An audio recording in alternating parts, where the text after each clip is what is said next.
नमस्कार, मेरा नाम भाऊ तोरसेकर। आप देख रहे हैं प्रतिपक्ष। दोस्तों, आखिर गुड़ी पाड़वा, जिसको हम मराठी में कहते हैं, हिंदू नए साल की, नए वर्ष की शुरुआत, आरंभ होता है।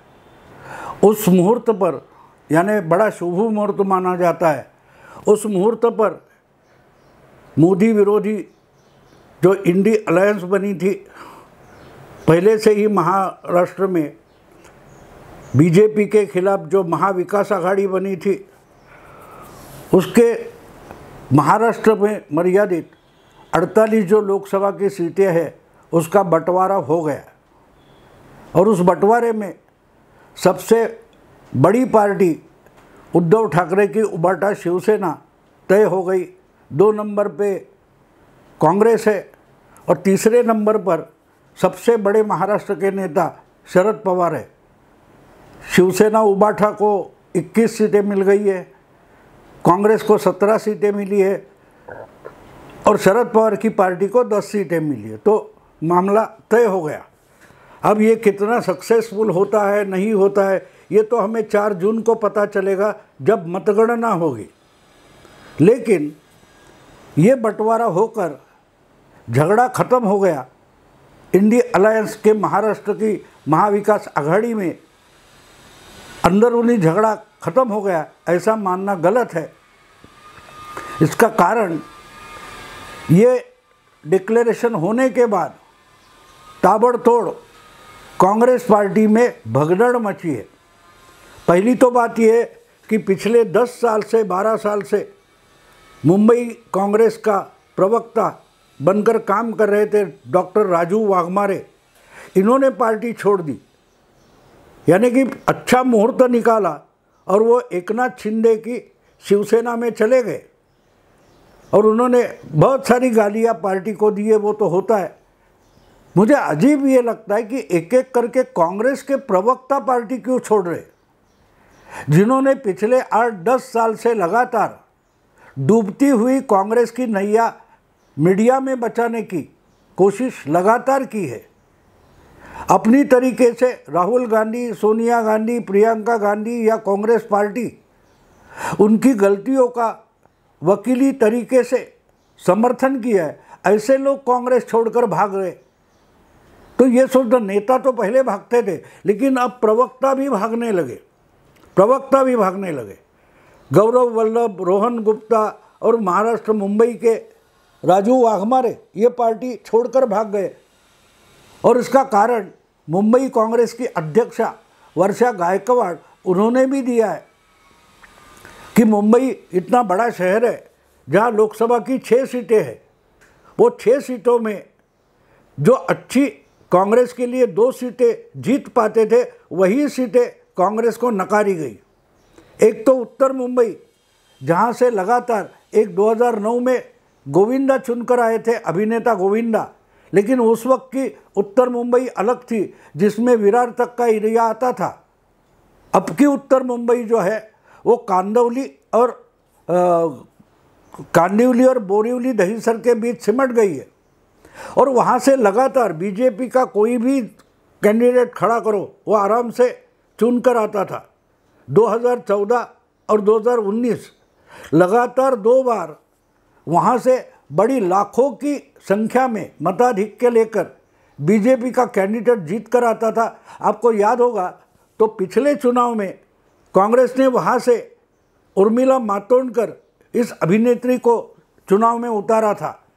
लेकिन एक लोकप्रिय अभिनेत्री होकर भी वो कुछ भी प्रभाव नहीं दिखा पाई, क्योंकि उनके सामने गोपाल शेट्टी जो बीजेपी के अनुभवी नेता है, उन्होंने 5 या 6 लाख फर्क से उत्तर मुंबई जीत ली थी। तो ये चुनाव क्षेत्र जो है उत्तर मुंबई का, वो किसी को भी कांग्रेस खड़ा करे तो भी हारने वाली है। यानी कि जो सीट का बंटवारा हो गया उसमें उत्तर मुंबई कांग्रेस के लिए हारने के लिए ही छोड़ दिए। अब शिवसेना की ताकत कितनी है? भले शिवसेना बीजेपी के साथ झगड़ा करती रहे, लेकिन 2009 में मुंबई की 6 के 6 सीटें और थाना में 4 में से 3 सीटें शिवसेना और बीजेपी हार गई थी और उसमें शिवसेना भी हार गई थी। अगर आज शिवसेना मुंबई में सबसे बड़ी बलशाली पार्टी है, इसके लिए इनको सब के सब 6 सीटें लड़ानी थी, फिर भी इन्होंने 6 में से 2 सीटें कांग्रेस को दिए और उस पर ही मुंबई की ही कांग्रेस अध्यक्षा वर्षा गायकवाड़ नाराज़ है। उन्होंने खुलेआम अपनी नाराज़गी प्रकट की है और इसका कारण भी है।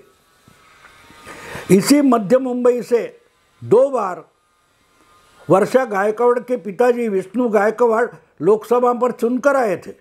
उन्होंने पहली बार तो मेरा ख्याल है मनोहर जोशी को पराजित किया था, दूसरी बार शिवसेना के बहुत पुराने नेता कार्यकर्ता सुरेश गंभीर को हराया था।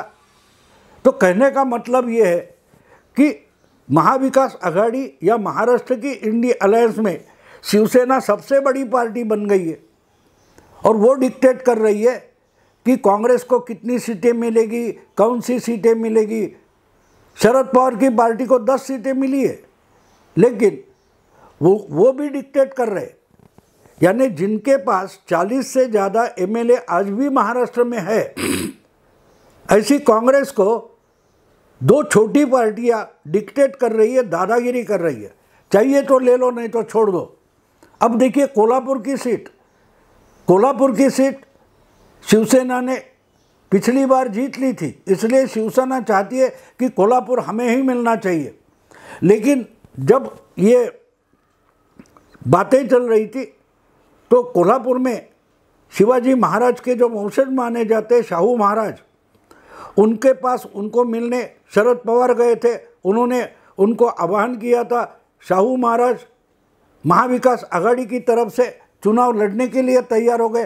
तब शिवसेना के प्रवक्ता और बड़े नेता संजय राउत ने घोषित कर दिया कि शाहू महाराज महाविकास आघाड़ी से लड़ना चाहते तो जो भी पार्टी से लड़ना चाहते उस पार्टी के चुनाव चिन्ह पर लड़े। तो शाहू महाराज ने कांग्रेस पार्टी चुन ली, उन्होंने शिवसेना उबाठा शिवसेना नहीं चुनी। बस इसी कारण से वो सीट कांग्रेस के पलड़े में चली गई। अब शिवसेना बाद में बोलने लगी कि अगर हमारी सीट हम कांग्रेस को दे रहे हैं तो कांग्रेस की दूसरी सीट हमें बदले में मिलनी चाहिए। इसलिए शिवसेना ने सांगली, ये जो सीट है, चुनाव क्षेत्र है, वो उसमें अपना कैंडिडेट ही डिक्लेयर कर दिया। 6 दिन पहले वहाँ के एक पहलवान चंद्रहार पाटिल को शिवसेना में दाखिल किया गया और बाद में उद्धव ठाकरे सांगली पहुँचे और उन्होंने घोषित भी कर दिया। अब सांगली में शिवसेना का है क्या, शिवसेना की हैसियत क्या है? ना कि वहाँ की कोई नगर पालिका, महापालिका, तालुका पंचायत, जिला पंचायत, इसमें शिवसेना का कोई बहुत बड़ा प्रदर्शन आज तक किसने नहीं देखा। और दूसरी बात ये कि सांगली ऐसी कॉन्स्टिट्यूंसी है कि जहाँ लगातार कांग्रेस की ताकत रही है। आज के जो एनसीपी के महाराष्ट्र के शरद पवार के अध्यक्ष है जयंत पाटिल, उनके पिताजी एक समय महाराष्ट्र कांग्रेस के अध्यक्ष हुआ करते थे, राजाराम बापू पाटिल। कांग्रेस के बड़े मंत्री माने जाते थे, नेता माने जाते थे, चीफ मिनिस्टरशिप का कैंडिडेट माने जाते थे। उनके प्रतिस्पर्धी थे वसंतदादा पाटिल। वसंतदादा पाटिल तो 2 बार महाराष्ट्र के मुख्यमंत्री बने,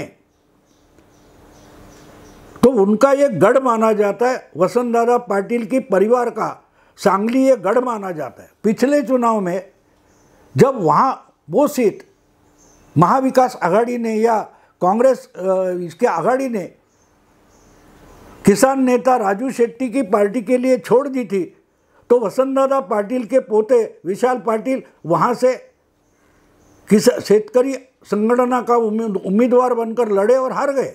लेकिन वो सीट लगातार आज़ादी के बाद कांग्रेस पार्टी जीतती रही है, यानी वसंतदादा पाटिल की परंपरा रही है।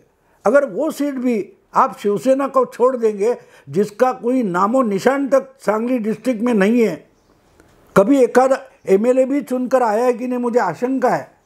अब वो सीट भी शिवसेना दादागिरी करके ले रही है, तो क्यों ले रही है? मतलब ये कि गुड़ी पाड़वे के मुहूर्त पर सीट का बंटवारा तो हो गया, 21, 17 और 10। लेकिन क्या हर पार्टी के कार्यकर्ता उससे समाधानी है? पहली बात तो ये हो गई कि ये घोषणा जब तीनों पार्टियों के नेता शरद पवार, उद्धव ठाकरे और नाना पटोले इन्होंने एक प्रेस कॉन्फ्रेंस करके वार्ताहर परिषद लेकर घोषित कर दी, उसके बाद सांगली के बहुतांश कांग्रेस नेता नॉट रीचेबल हो गए। उनका फ़ोन घुमाते थे लोग, लेकिन कहीं फ़ोन लगता नहीं था क्योंकि वो तो गुस्से में थे सांगली के नेता। तो उन्होंने अपनी नाराज़ी अपने अपने फ़ोन स्विच ऑफ करके दिखा दी। मतलब साफ है, सीट तो शिवसेना को गई है, लेकिन महाविकास आघाड़ी के नाम पर सांगली में एनसीपी शरद पवार और उबाठा और कांग्रेस पार्टी के कोई भी कार्यकर्ता शिवसेना के उम्मीदवार का काम करने वाले नहीं हैं। और मुमकिन होगा तो वो उस सीट पर शिवसेना को हराने की ही कोशिश करेंगे। अब सांगली सीट ऐसी है कि 2014 हो या 2019 हो, भाजपा के संजय काका पाटिल वहाँ से लगातार 2 बार जीत गए और ये सब एमवीए में महाविकास आघाड़ी में झगड़ा चल रहा था तो संजय काका चुप बैठे थे, उन्होंने एक शब्द तक उस पर रिएक्शन नहीं दी।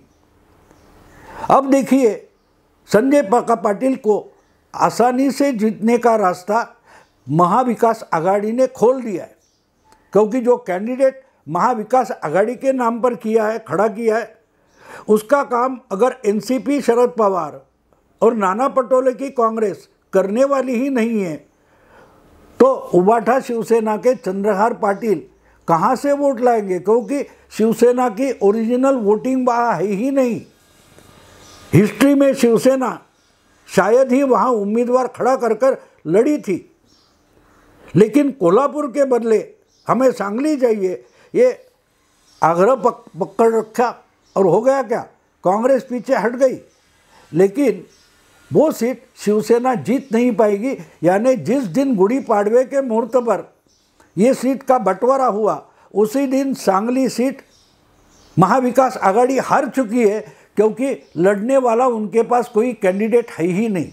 मुझे याद है जिस दिन चंद्रहार पाटिल की उम्मीदवारी घोषित करने के लिए उद्धव ठाकरे सांगली पहुंचे थे, उन्होंने मीटिंग ली थी।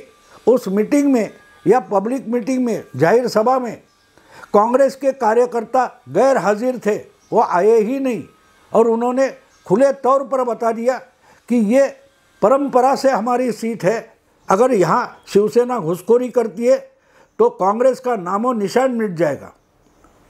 यानी कि जैसे अमेठी बोला जाता है, जैसे रायबरेली बोला जाता है, जैसे बारामती बोला जाता है, किसी ना किसी नेता का, किसी परिवार का गढ़ रहा है, तो सांगली वैसा ही कांग्रेस और वसंतदादा पाटिल के परिवार का गढ़ रहा है। अगर वही हाथ से निकल गया तो मानो सांगली डिस्ट्रिक्ट से कांग्रेस खत्म हो गई। और इसीलिए वहाँ के दिग्गज नेता जो पतंगराव कदम थे, उनके बेटे विश्वजीत और वसंतदादा का पोता विशाल पाटिल उस सीट के लिए आखिर तक झगड़ रहे। 2 बार दिल्ली जाकर आए हाईकमांड को पटाने के लिए, लेकिन हाईकमांड ने माना नहीं। और आज गुड़ी पाड़वे के दिन सांगली की सीट कांग्रेस ने शिवसेना को सरेंडर कर दी। और उसका हम व्यवहार देखें, परिणाम देखें, तो महाविकास आघाड़ी और कांग्रेस हाईकमांड ने सांगली की सीट बीजेपी के संजय काका पाटिल को सरेंडर कर दी, अर्पित कर दी। जाओ जीत लाओ, जाओ लोकसभा, तीसरी बार जाओ, हैट्रिक करो।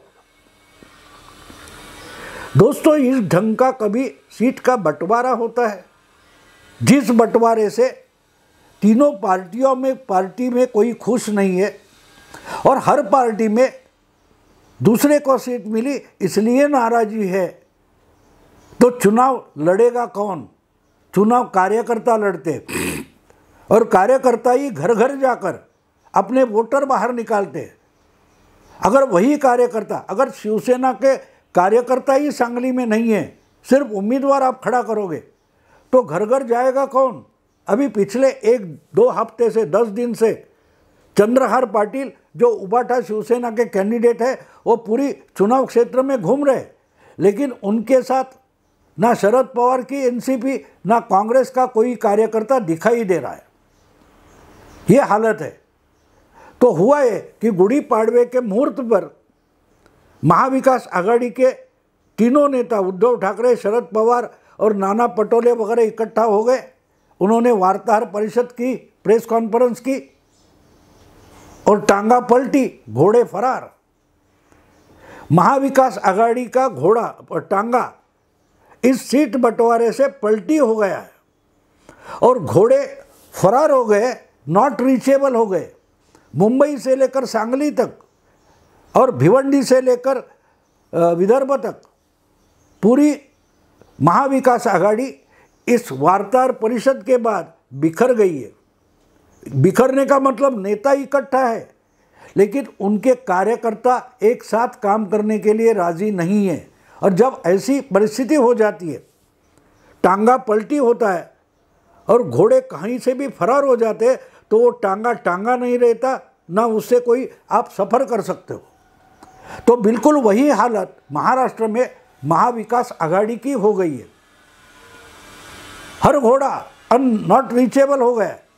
आप फ़ोन घुमाओ, वो नेता मिलते नहीं। शायद एक बात है, इसी बीच जो कांग्रेस के विशाल पाटिल है, जिनको टिकट चाहिए था, वसंत दादा के पोते, उनकी तरफ से एक पोस्ट सोशल मीडिया में आई है कि अब तो अपक्ष लड़ेंगे। मतलब शायद शिवसेना के चंद्रहार पाटिल से ज़्यादा वोट विशाल पाटिल पाएंगे और मतों का विभाजन हो जाएगा। तो मतों का विभाजन होता है तो बीजेपी के संजय काका पाटिल आज ही जीत गए। और क्यों जीत गए? टांगा पलटी और घोड़े फरार हो गए। वैसे तो पिछले 10 दिन से कोई काम नहीं कर रहा था और मुंबई में भी वही हालत है। खुद वर्षा गायकवाड़, जो मुंबई कांग्रेस की अध्यक्षा है, उनके पिताजी की ये कॉन्स्टिट्यूंसी है जो 2 बार जीत गए थे। आज वही सीट उनको चाहिए थी, उनको कांग्रेस के लिए चाहिए थी, वो नकारी गई और वहाँ शिवसेना के कभी भी चुनाव ना लड़े ऐसे कैंडिडेट को शिवसेना ने खड़ा किया। अनिल देसाई, जो राज्यसभा में 2 बार सदस्य रह चुके हैं, उनको खड़ा कर दिया है। अब मध्य मुंबई में भी कांग्रेस के पास कोई कार्यकर्ता नहीं है, नेता नहीं है लड़ने के लिए। और राजू वाघमारे, जो खुद वो सीट चाहते थे, उन्होंने भी कांग्रेस छोड़कर एकनाथ शिंदे के साथ जाना पसंद किया है। तो बात बिल्कुल साफ है दोस्तों। हाँ, संजय राउत के लिए 48 में से 35 सीटें महाविकास आघाड़ी जीतने वाली है, लेकिन 3.5 सीटें भी महाविकास आघाड़ी शायद ही महाराष्ट्र में जीत पाएगी, क्योंकि महाविकास आघाड़ी की हालत गुड़ी पाड़वे के शुभ मुहूर्तों पर टांगा पलटी, घोड़े फरार ऐसी हो गई है। दोस्तों, अगर ये वीडियो पसंद आए तो लाइक कीजिए, शेयर कीजिए, सब्सक्राइब कीजिए। नमस्कार।